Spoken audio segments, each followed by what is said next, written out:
just keep your attention on being, then your sense of weight will vanish, because the being is weightless.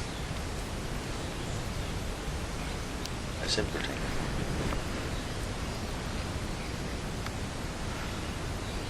As you think of it, immediately you're it. You see, it hasn't got to be brought in from somewhere. As somehow the attention is just on just a simple sense of being, without creating any image about it. It's already here. The body's walking in it. The senses are functioning in it. But it is always the same, timelessly. 1 billion years ago, the being was just as it is now. Thousands of years from now, when we have left these forms, our being will be just as it is now.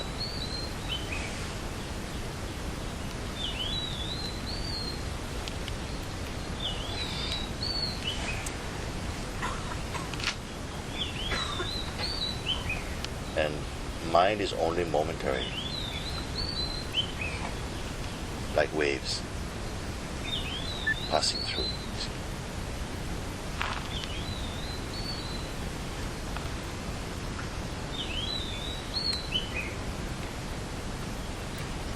Could it be so simple?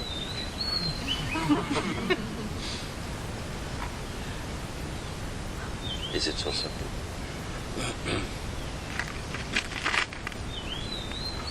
Because even the beingness itself cannot be said to be simple. There are no words in any language that can convey that essence. Just a change in focus from observing forms and names and thought, and just relaxing the attention just in the space, to be in the space in which all these come and go. That is the beingness. And don't keep the feeling that there's I watching the being. Just be the being. And even the I itself will melt in it. But it doesn't matter if melt or not melt. I can be there or not there, because it makes no difference to beingness. What would it matter if you say, yes, I am just here resting in my being, or you say nothing at all? It is the same thing. If you don't think that anything makes a difference, there are no differences.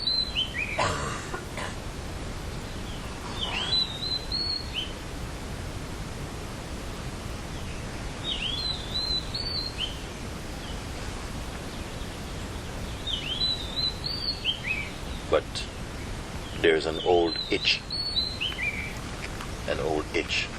to go back to the mind and to play. This is also not a terrible thing, it happens.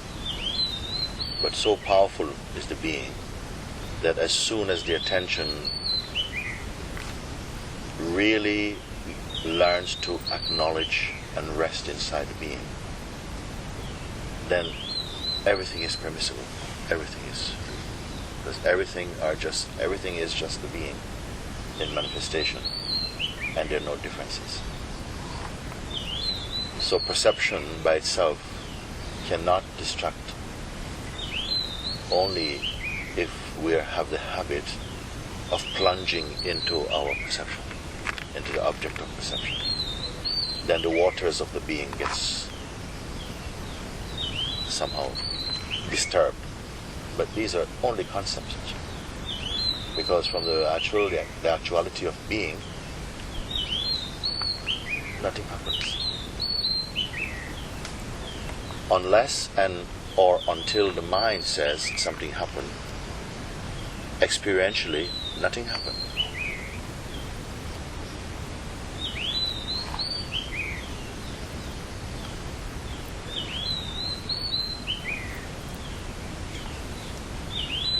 this listening, this speaking is just occurring spontaneously inside the being. The being is not disturbed. Could you say that it is pleased? There's harmony. There's harmony. When the attention goes to the mind and somehow begin to and forgets the root, then what you call disturbance takes place. But actually, even disturbance is also just an idea from the position of being. But from the position of identity, trouble. But from being, nothing. Nothing to hold, nothing to get rid of, nothing to change, nothing to heal. Nothing is old or new for it. And when I speak like that, I'm wondering if you're following me inwardly with your own inner scanning, just to confirm it is so, it is so. It is so, it is so.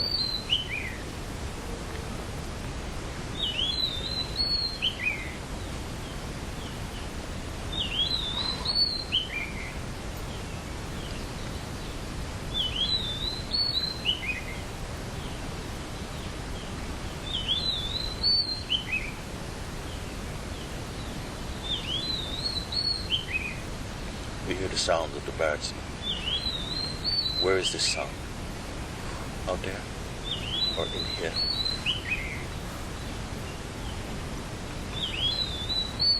When you listen like body, you say, oh, the birds are up there, I'm hearing them, you're here. But as consciousness, it's all-encompassing.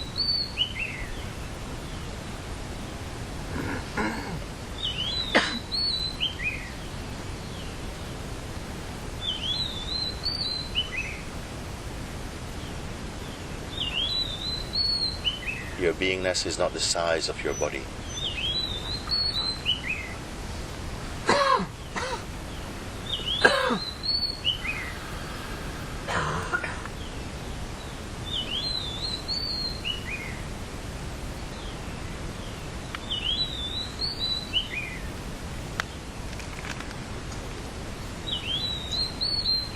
When you reflect on these things, more and more you have the sensation that you're like space moving inside space. What is space moving in space?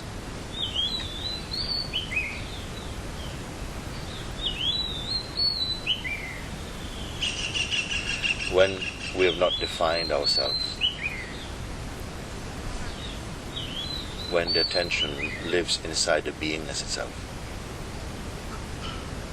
one experience is this. When you ask, where exactly am I? What exactly am I? No answer can come. No location is found. Still, there is that vibration of being. And what joy to be freed from the narrow concepts of the mind.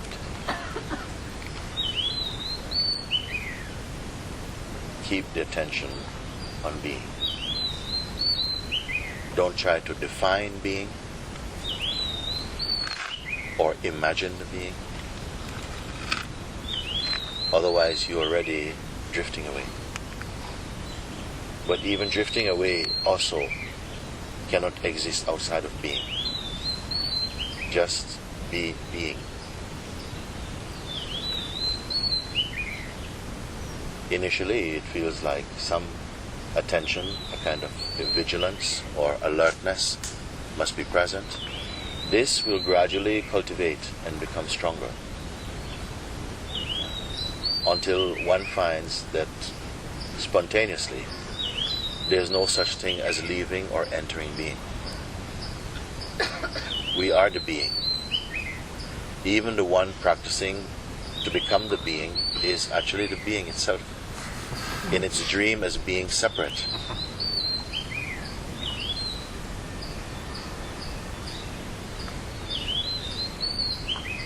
How strange. But at the same time, this all comes about because of our love for experiencing.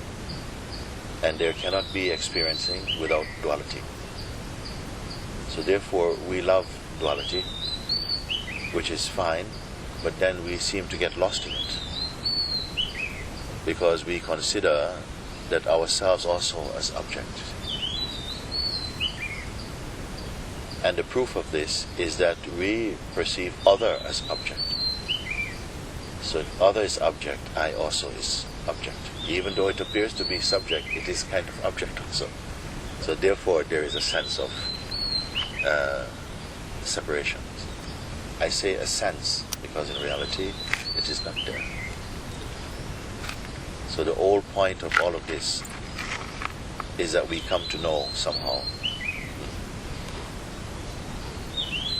Even this, I'm about to say that we are one, but it is not a criterion. I would not put it like that. The simplest thing I can say is stay as the being. And gradually this union of the sense of separation and beingness, when they become one,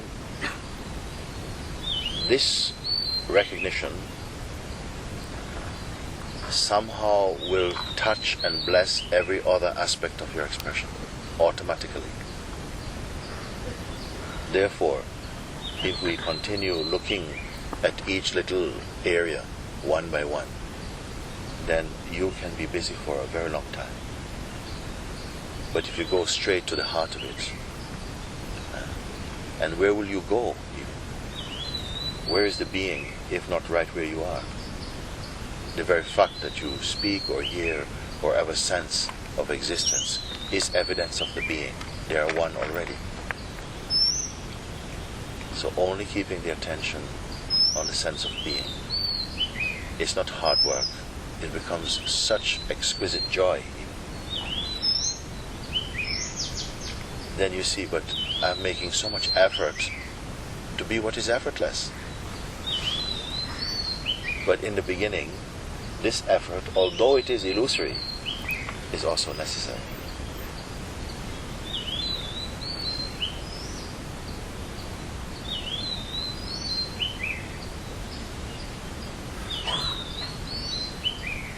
There was never a time when you were not. But there's a time when you are not personality and you're not this particular body.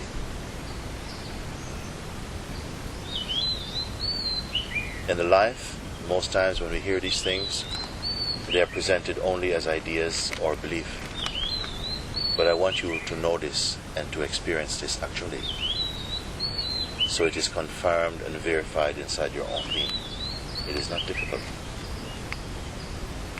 Simply keep the attention inside the being all the time. As you move, don't say, okay, now I'm going to sit and now I'm going to be the being.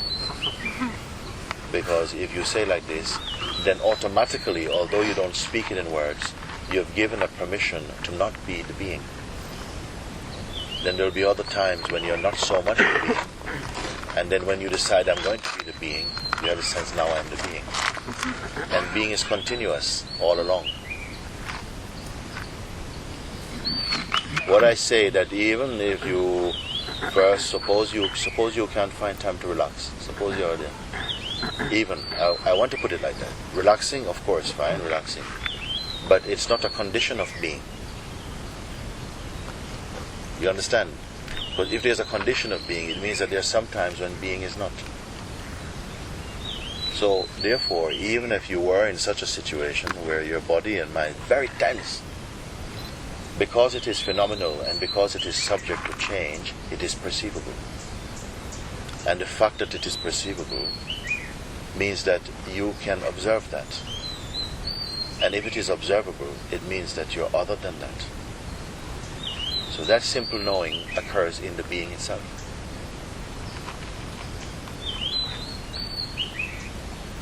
I gave the example of one man who called from Paris, I asked, how are you? He says, actually I'm not so well, I'm not fine at the moment because I've had a very stressful day and I'm still at work. But I guess it'll be fine because in half an hour I'll be home and then I'll be able to just relax. I said, no. Not. You're cheating yourself out of half an hour. Because you set an expectation that when I do this, then I'm stressed now. But when I go home, which will be more than half an hour actually, when I go home, then I'll be fine. In a sense, you're giving permission to yourself that it's okay to be like this now because I look forward to 45 minutes. And it's not the 45 minutes because we have been spending thousands of years. It's not just the 45 minutes. It is the attitude itself, you see, that there's a time to be. It doesn't sound nice when we speak it out. But when you keep it inside, it feels like it's okay. But when you confess it out, you start to see, but that's not right. When I go home, I'll be fine. It's just saying, now I'm not fine. And so you use the indicator of stress or the stress to indicate a measurement of yourself. And by doing that, you create that. I wonder if we follow that. In a sense, we are being creative in a very negative way. Sometimes continuing with some assumptions and some what you may call we're saying things to ourselves that is not true. Then somehow imbibing this, you see, affirming this each day in subtle ways and building up this inner negative vibration. See? So this is why I point, just stay neutral. If you don't know what to do, stay neutral also. Because there's so much space in that neutrality. It means rest also. It means rest also. If we don't learn to remain in this neutrality, then your options is only to decide one thing or another. And therefore stress comes. And the natural state of mind is to be at rest in its own emptiness.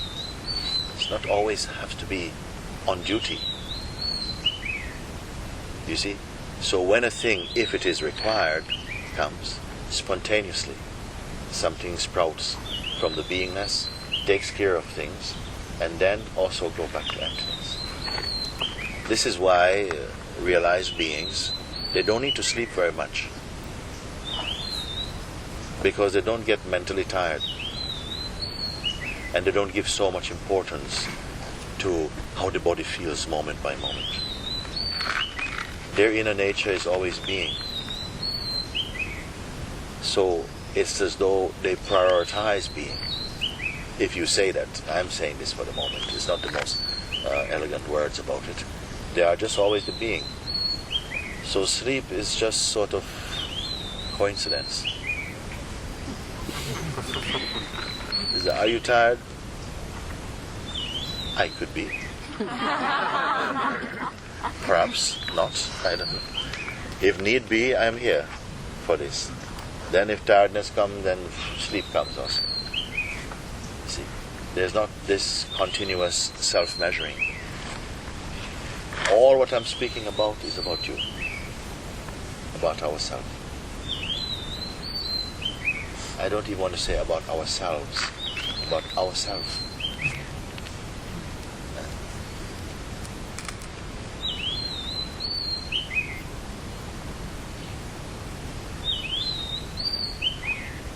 Because we're not merely individual selves in individual bodies, but innumerable bodies in the one self.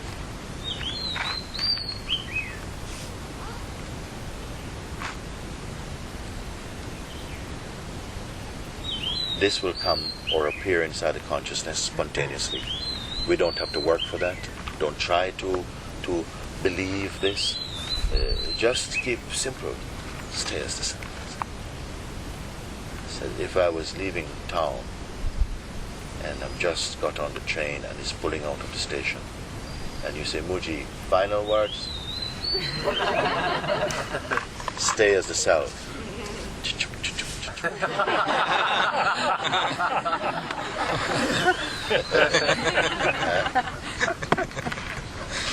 One time I was in Portugal, I was leaving.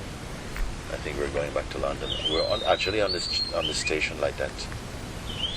And quite a few of the friends had come to say goodbye at the station.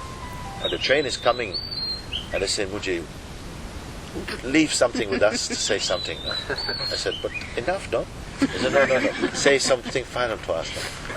Then the words are coming, and it says, there's nothing that I have to be. I don't even have to be myself. There's nothing I have to be.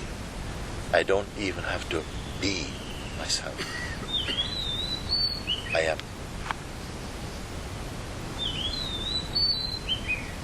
And that itself, imbibed in your heart, is enough relaxation. Because there is not a trying energy, there's not a waiting energy inside the consciousness now. Simply, things are unfolding. But how they unfold, or why they unfold, not my business. No need. So, it's an unfolding. Need I pay attention to this unfolding? If I want. It is not a duty.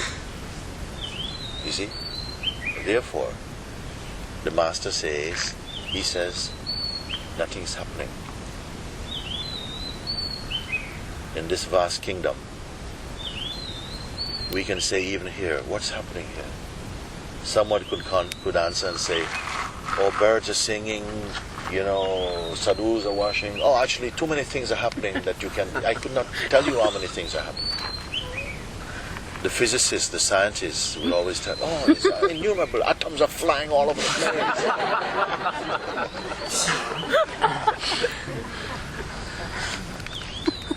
But the awakened one will say nothing is happening. Or nothing is happening. You see? And it will sing inside your heart, because your heart will recognize the profundity of that recognition. It will dance with joy. Each time we remember that life is not hard work. Mind makes life hard work.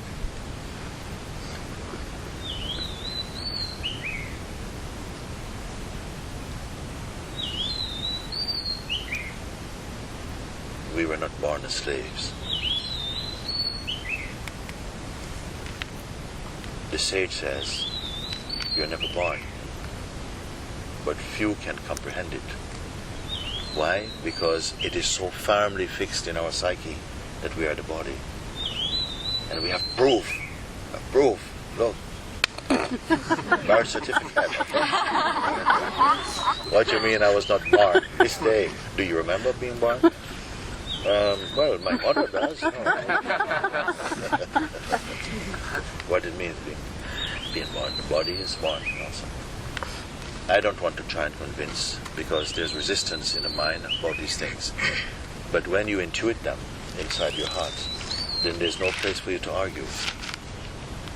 Beingness is not going about teaching. It simply is. To whom will it teach you? And yet it can be said that it is consciousness that is conversing with consciousness about consciousness. Satsang is that. And the conversations are not necessarily in words only, with actions also, with energy, with presence.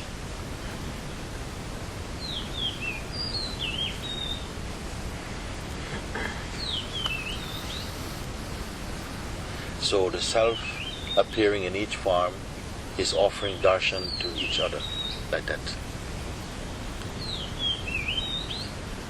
But don't think, oh yes, I am doing that. Watch this I. So it is best that we forget about everything like this, forget about the intention, because right there, the cunning little mind comes to offer some assistance. So just stay as the self. If by now you have a sense, a deep sense of what it means when I say the self, then we don't have to explain very much. Because I cannot show a photograph of the self. I cannot put yourself and yourself up there and measure them. So to understand these things, we don't have to use the school mind or the university mind. You have to use universal mind. You understand them in a universal being, you see. Stay as the self.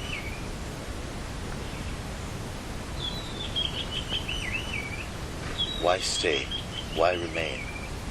Because it is already there. Don't become, because it means that you were not before. Remain means don't go with the mind.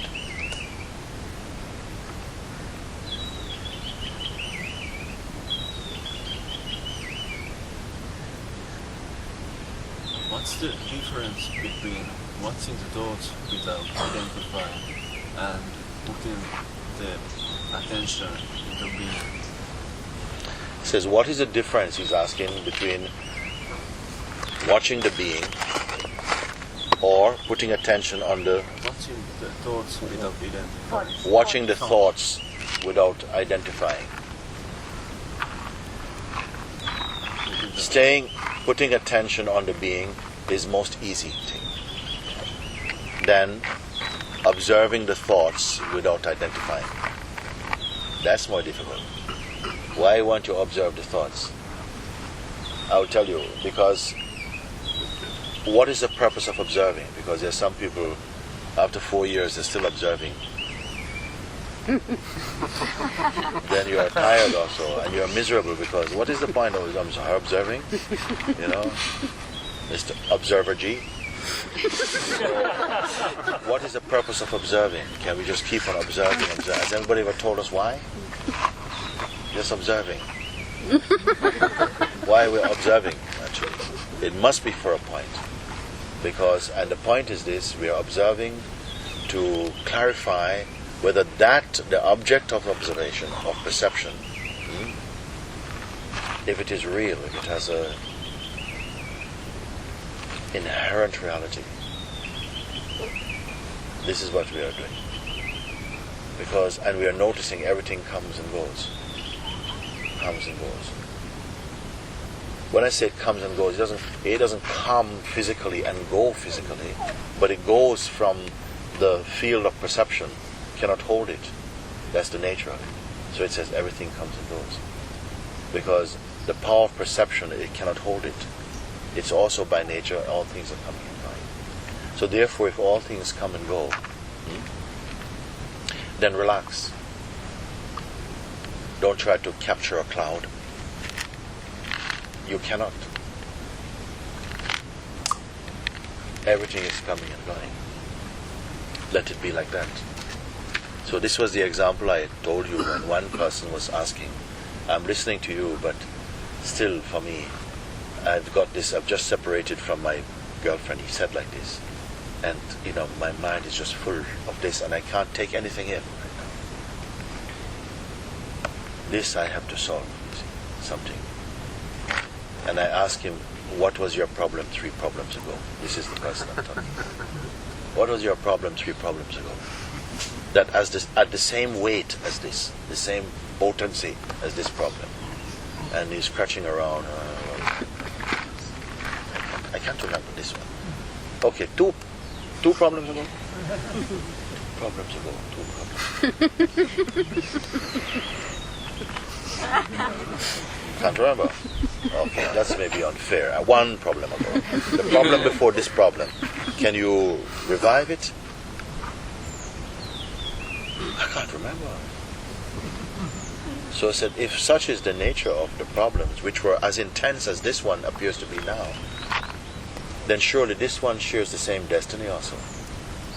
It will pass, no? But while it's present, we imbue it with so much importance, like, this has to be solved, it's fading. It has to be solved before it fades. So therefore, let's save it in memory.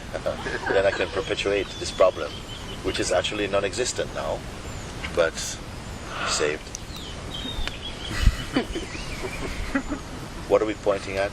That in deep understanding of this, let things be. Hold on to your being. Be self-aware. There are some things that come and they need attention, they need to be solved. So what will inform us as to what is an incredible thing to give attention and when not to? Well, don't work it out ahead of time. Stay as the being, and in the moment you will know. Otherwise, we are preparing somehow a manual for existence. And it's going to cause trouble.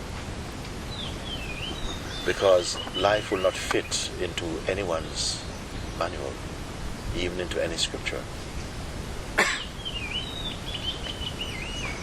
So stay in your own intuitive being, like this we do. And in the moment of need, the right thing will come. But we don't trust this, because we have been schooled, we've been trained to force, to project, to saturate the mind with intention. And so we are wearing tension and feeling that life is just waiting to turn into a catastrophe, because we have so much anticipation, negative anticipation, which is in itself contributing to the life we are experiencing.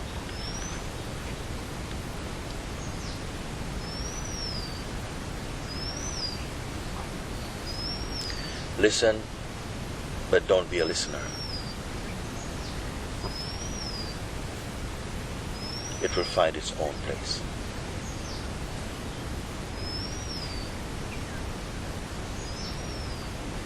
Mooji, I can so easily feel the being of the truth or the water. And somehow there's no limit. I mean, you know what I mean? Yes, I hear what you somehow, say. There's no restriction. Yes. I can feel the being and the truth is here. They are so close. We are so connected. Yeah. We are very. Yeah. So you say, when I'm here, it is like that. So stay in the consciousness of this and keep moving and see when here becomes there. Don't think about it. Stay in here consciously and keep moving in the direction and see when here becomes there. Because what happens is that we don't realize it, but we create kind of favorites in the universe. And so you say, here, when I'm here, I feel this. You see? Because you like here. And so you give permission to be more fully here. You say, I'm safe here. And this is nature, you see? But in the middle of Tiru is also nature. We are nature also. So if you don't give this boundary, then nature is boundless. But if you say, it's like someone who says, I love the sun. I love the sun. It is my favorite element. I love the sun so much that when the sun is here, I come alive. And they're living in England.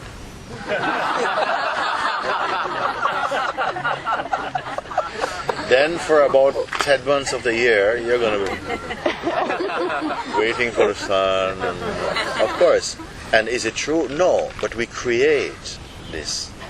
And I'd like us to continue in the greatness of your being, to encompass everything, include everything, so that you don't limit the expression of your being. Of course, that's not to say, oh, here is the same as down. In a way, it is. Here is the same as down. Here is the same. And it's here that you perceive from. This is the headquarters. When we are here, of course, we say, yes, there's less sound, less noise and pollution or whatever it is, and you can feel a sense of relaxation. This is a natural thing. Then you say, when I'm here and I'm relaxed, then I can do this. But quietly, softly, we are creating a condition and presenting it as a truth, like as a fact. Beautiful. But guess what? We're running out of forests. Are we running out of being?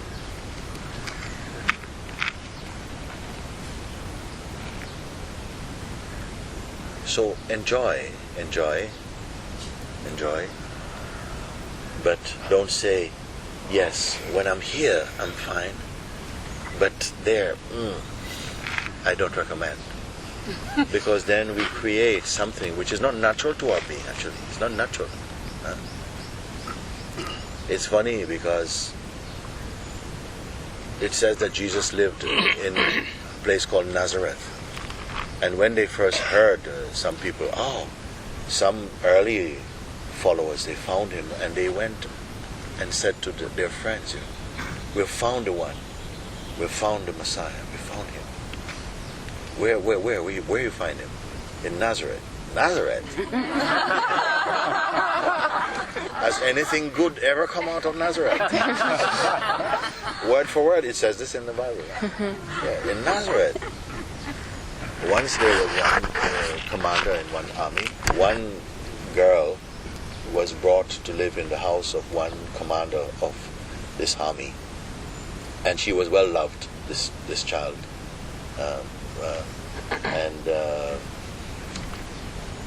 Then this commander was a great warrior, actually. And he was well respected and loved. And then what happened is that, but he had leprosy, and it was slowly eating up his body. So they could not find any cure for him, and he was very dear to the king. And this Israelite girl, she says, amongst my people, there are prophets who can heal you. And she says, what are you speaking about? There is a prophet who can heal you. Then you must go and find him. His name is Naaman. You must find this prophet, and he will help you. So he told the king, and the king says, oh yes, anything to make your life easier. So the king himself got a lot of gold as an offering, and he sent a retinue of soldiers, and this commander, he sent them all the way into this place to go and find this Israelite prophet. And so after a very long journey, they came to the abode of this master. And first they were there waiting, and they were waiting for him to come out to greet them, but he didn't come out. And then he was getting a bit annoyed. This commander is getting back, he knows we are coming, we sent word he's coming, why has he not come out? It's not proper that we come to a place. Also, he's looking at the hermitage. It looks very, very simple. That normally these people should come out and they should at least greet us and offer us refreshments. He hasn't come out. So then the attendant to the prophet came out and said, please be patient. Please be patient. The master is like this. You must wait for him, not he wait for you. Okay. So anyway, finally, they said, okay, what he must do? The sage said, go and bathe in this river. You know the river I'm talking about? There's a river, what's it called? It's going to come to me. The Jordan. Go and let him go in the Jordan, and he must enter into the Jordan 7 times. He must go under the water. So then the commander says, the Jordan? But there are much cleaner rivers around the place. And there are better rivers around here. Why the Jordan? The Jordan is a little bit like the Ganga. Downstream. What is he saying? You could. So the servant says, listen, if the master said to do it, why not just do it? He thought about it.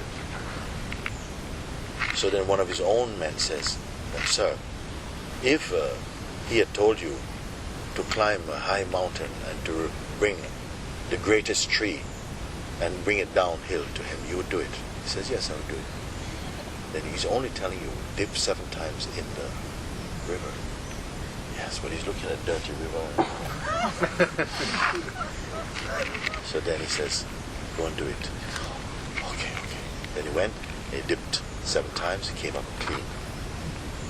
Then his respect came. Sometimes it's a sort of test. Sometimes God comes to you dressed like a leper. He says, will you love me like this? Oh, go away. Go and put on some clean clothes. Okay. If I find some, I come.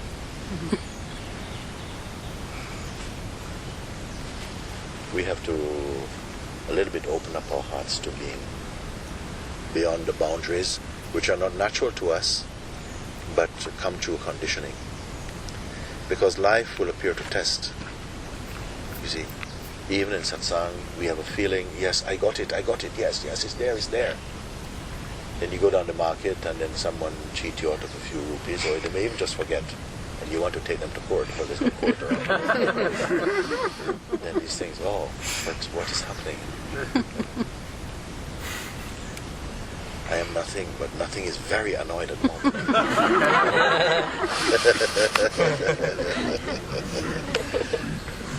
Very good.